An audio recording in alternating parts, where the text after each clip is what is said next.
Continued from the previous file, Literary Types, Comedy, page 40. Plot was subordinated to dialogue. Female characters were more important and made interesting. It has been said that restoration comedies of manners, as practiced by George Etheridge, William Wycherley, William Congreve, Sir John Vanbrugh, and George Farquhar, are artificial and obscene. These comedies are called artificial partly because of the tricks and devices which are often cleverly contrived to give the plot the turn invented by the dramatists, but more so because such comedy, quote, shows us a state of manners, the field of which, narrow in itself, requires defining the court, the fashionable circles of the capital, but the example of which radiates to the farthermost parts of the provinces, and there creates, as it were, superficial contagion, unquote. It was limited in scope and artificial in its choice of theme. The life depicted was an endless series of pleasures and amusements, intrigues and social appointments. These comedies of manners are thus artificial both in plot construction and in the limited section of the society of the time. Many critics condemn the Restoration comedies as immoral and indecent. In 1698, Jeremy Collier wrote, quote, "A short view of the immorality and profaneness of the English stage," unquote. This had an immense effect on the literary critics. But if we condemn the society of the Restoration Court, we need not thereby condemn the dramatists of that period. Comedy is, quote, "the mocking image of a carefree life," unquote. Restoration comedy of manners represents its dilettante society, and this society was lewd and cavalier. At the same time, Restoration comedies had to be studied not in the light of present-day beliefs, in the spirit of the age in which they were produced.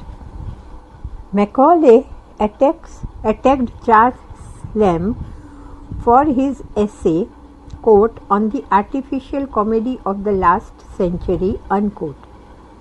According to Lamb, quote, "Restoration comedies are a world of themselves almost as much as fairyland," unquote. Macaulay had not properly understood Lamb's point. Lamb meant to say that he would laugh at the utopia of gallantry without having his morals corrupted or undermined. Dobry argued that the distinguishing characteristics of the Restoration comedy, down to Congreve, is that it is concerned with the attempt to rationalize sexual relationship.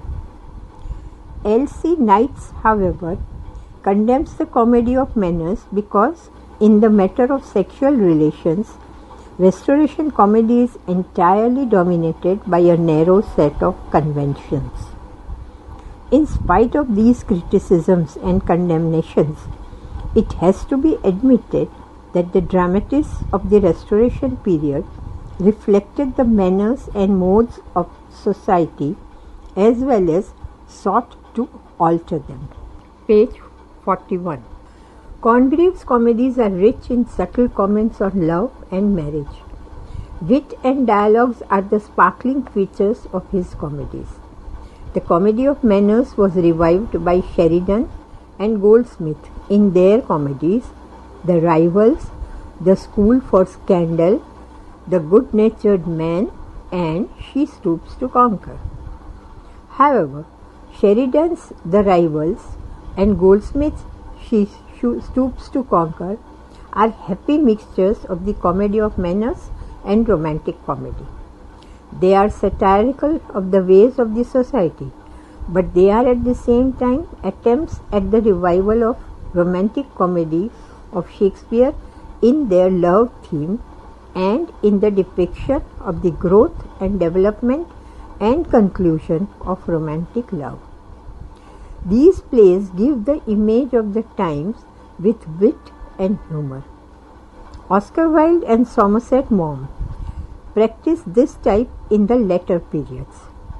Wilde's The Importance of Being Earnest and Maugham's The Circle are examples of comedy of manners.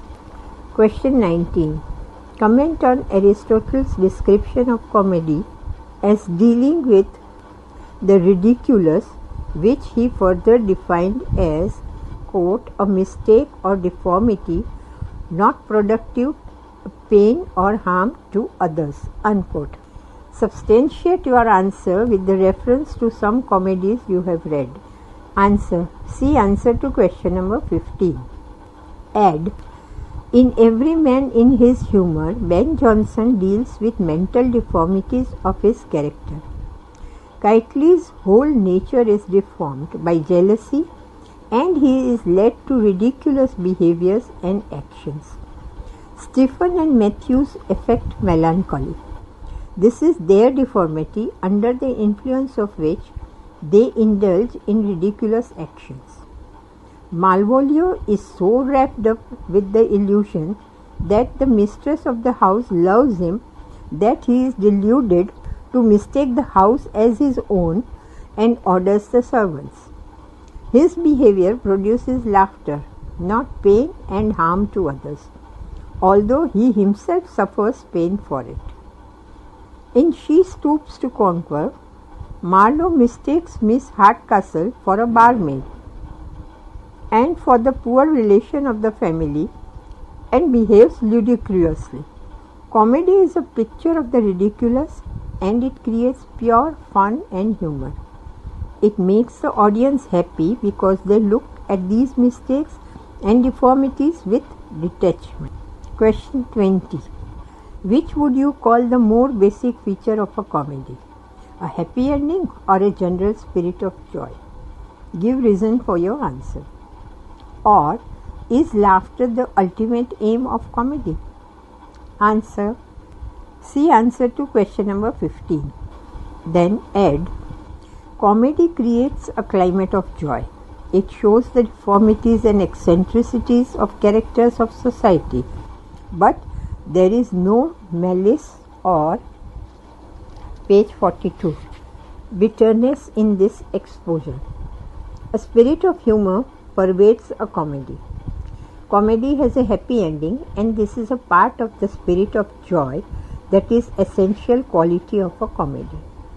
The audience look at the deformities and foibles of the characters with detachment, and thus get pleasure from the hilarious exposure of them.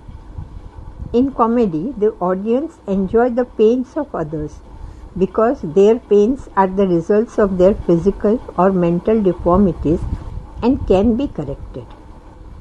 In tragedy, the pain is brought about by supernatural forces and so cause sadness to the audience because they fear that they may have the same pains and sufferings.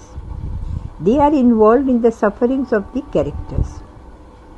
In tragedy, there is a pervasive atmosphere of awe and mystery, and the pain is resolved through the transcendence of the pain by the unconquerable spirit of man. Tragedy also offers aesthetic pleasure, but the pleasure of comedy comes from joyous spirit that permeates the play because of the funny and humorous presentation of the follies and foibles of the characters. Shakespeare's romantic comedies inspire us to be happy because of the spirit of joy that informs the play. Happy ending is a part of the joy of the comedy. Marriage bells are sounded at the end as the culmination of the joyous spirit of the comedy. Question 21. Is prose a more natural medium for comedy than verse? Answer. Verse was the medium of drama in Greece and Elizabethan period.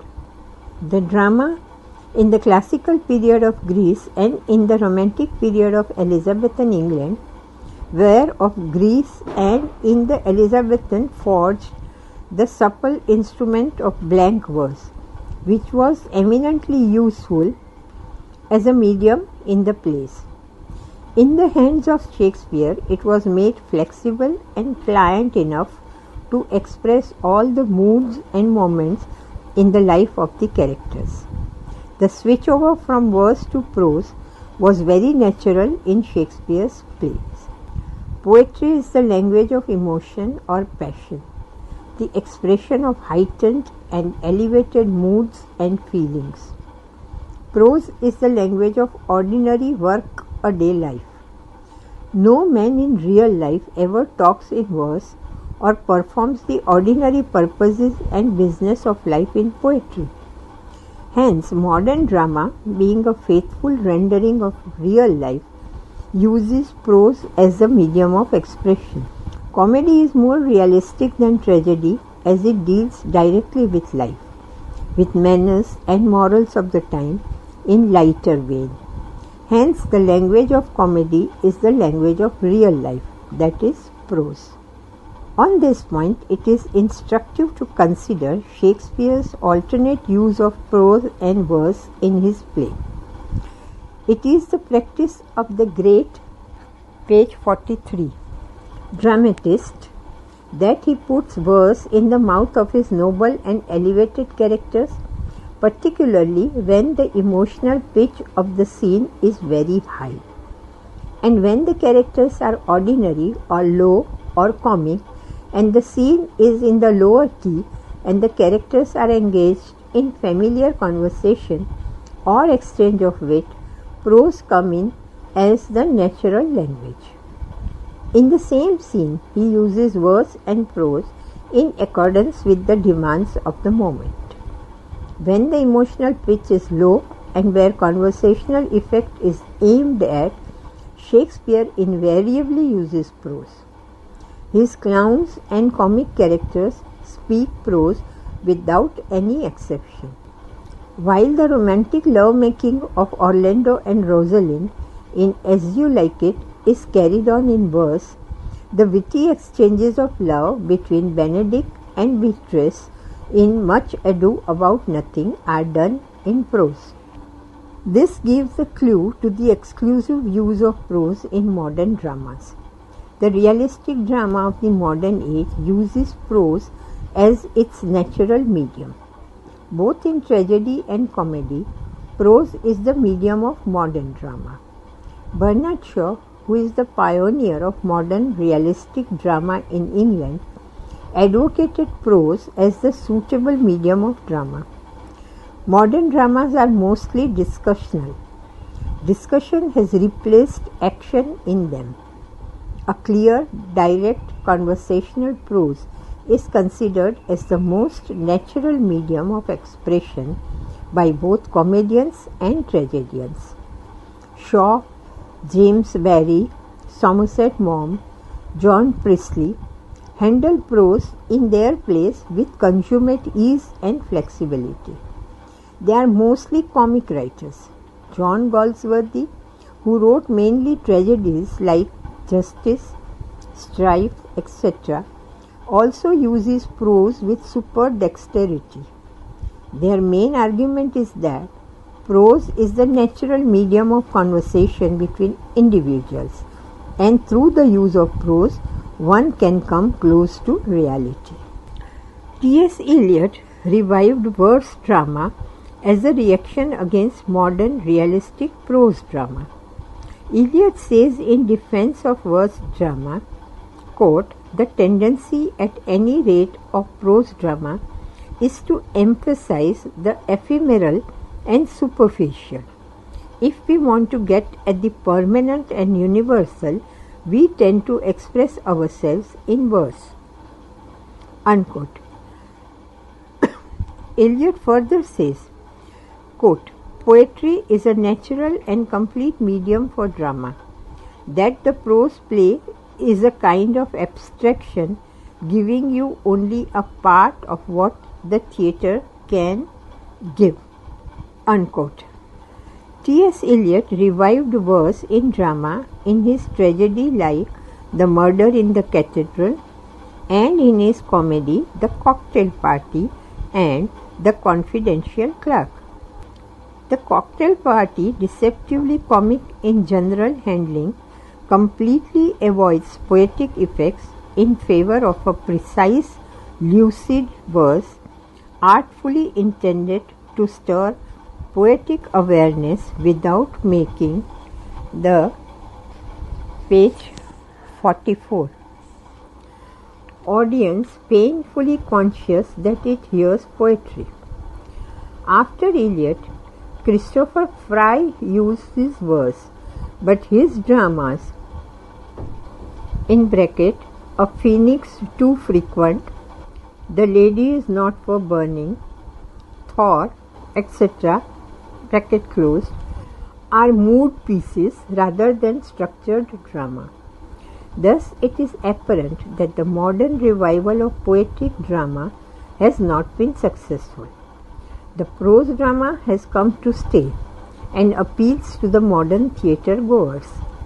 The verse drama in the Romantic period and the essays of W.B. Yeats in his genre have failed to establish themselves.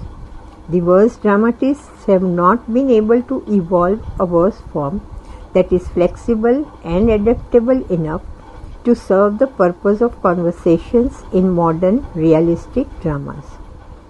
Verse creates a sort of distancing and is suitable for the dramas dealing with myths, religion, or high life. Prose, which is the conversational language of common people, is therefore the suitable medium for modern realistic plays. Add. In comedy, prose is a more suitable medium than verse. Comedy deals with the ordinary, everyday affairs of life. It requires intimacy and immediacy between the writers and the readers. Shakespearean comedies have been written in verse, but he has alternated between verse and prose. The conversations of low characters are carried on in verse. Shakespeare and other Elizabethans have dealt with the romance of love, and verse has been adequate to this there. But the Restoration comedians have made the dramas drawing room comedies. Conversations are colloquial and witty between characters on their personal or social problems. The action is funny and characters are full of humor. Prose is suitable for it, and the Restoration comedians like Etheridge and Congreve and the 18th century comedians like Sheridan and Goldsmith have demonstrated the strength and brilliance of prose in their witty and scintillating dialogues. Question 22. Only one rule remains about humor in tragedy, that it must not clash with the tone of the whole. How far has this rule been observed in tragic drama? Answer. Elizabethan tragedy, including of course that of Shakespeare, differs in one fundamental aspect from ancient Greek tragedy.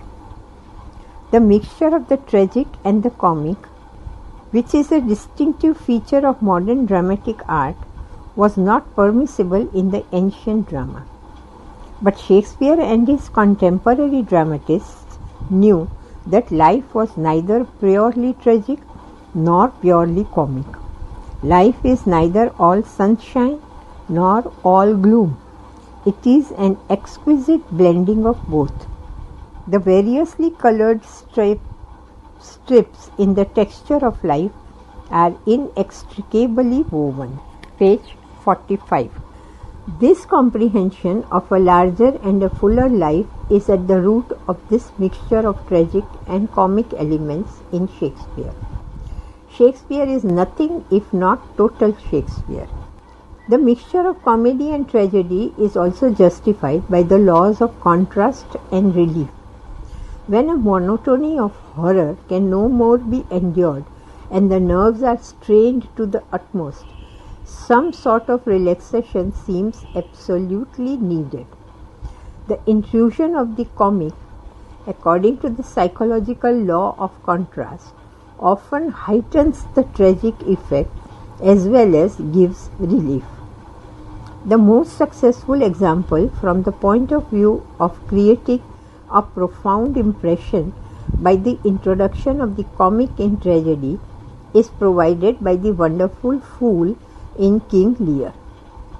Without the fool, the tragedy would not have been what it is. He provides much laughter by his comments and observations, but his comments and observations are meant for exposing the follies of Lear. He is not only Lear's comforter, he is his conscience. It is Shakespeare's deliberate attempt at refutation of the false notion that laughter and tears cannot be combined with success. The blending of tragedy and comedy is now justified on deeper grounds and more penetrating insight into realities of life. Quote, humor enriched by sympathy directs its observation to the more serious realities of life.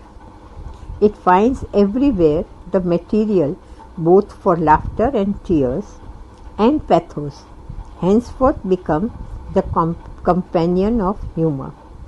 Humor is the meeting point of tragedy and comedy.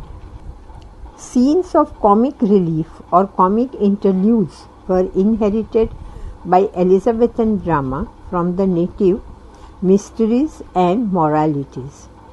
It pleased the popular taste, and the adoption of this device placed the writers of tragedy at a decided advantage over their classical counterparts, insofar as the structural design is concerned.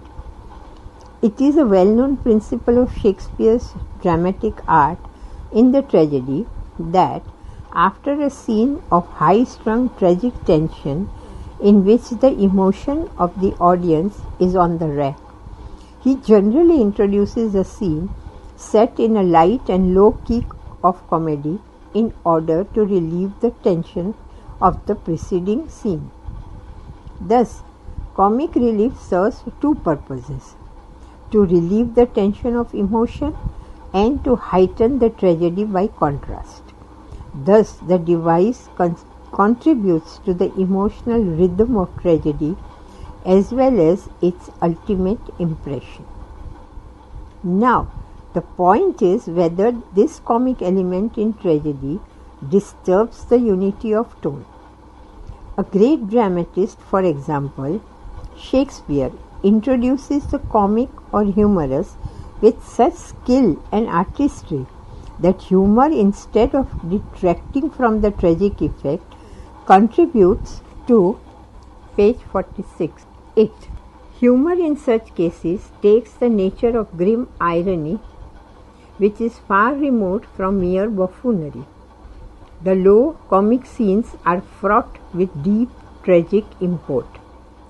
The porter scene in Macbeth relieves the tragic tension. It suggests the irony. The porter is a porter of Hell Gate, Macbeth's castle being a very hell.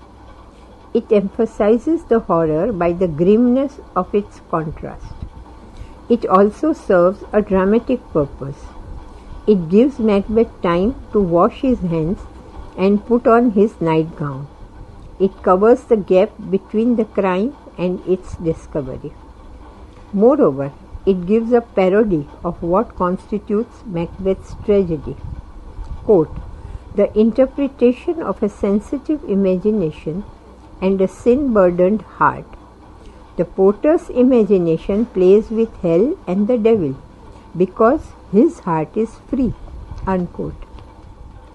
The gravediggers are genuine humorous English country folk, free of speech, critical of their betters, fond of riddles and the tag ends of old songs.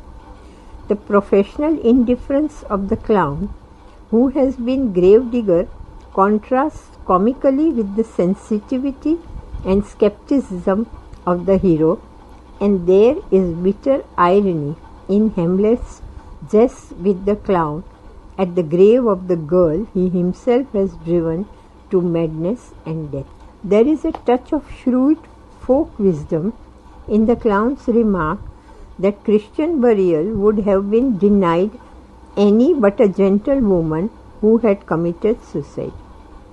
The audience knows that this gentlewoman was Ophelia, but Hamlet does not. It is the shock of this sudden discovery of the fact that drives him to rage and madness. The scene with the gravediggers is one of low characters. In such scenes are full of dramatic irony which fills the audience with horror and pity. Tragic feelings it is at once relieved and heightened. It is not jolted or made discordant. Question 23. How far is it true to say that comedy appeals more to the head than to the heart? Answer. This is a superficial simplification of a serious issue of literary types. All forms of literature appeal to the head and the heart. As a matter of fact, its main appeal is to the heart, to the emotions of the readers or the audience. Literature provides aesthetic pleasure, and its appeal is to the heart and brain alike. Comedy seeks to produce laughter by exposing the deformities and eccentricities of characters or the society. It is intellectual in the sense that the writer knows the fashions and foibles of the society and the individuals and expose them with irony and wit. Irony and wit are intellectual. The witty dialogues in the comedies appeal to the brain. Laughter is intellectual because it makes us think. This is true of Shakespeare's comedies as well as the comedies of Ben Jonson, Congreve, Goldsmith, and Shaw. Touchstone's ironical description continued in the next file.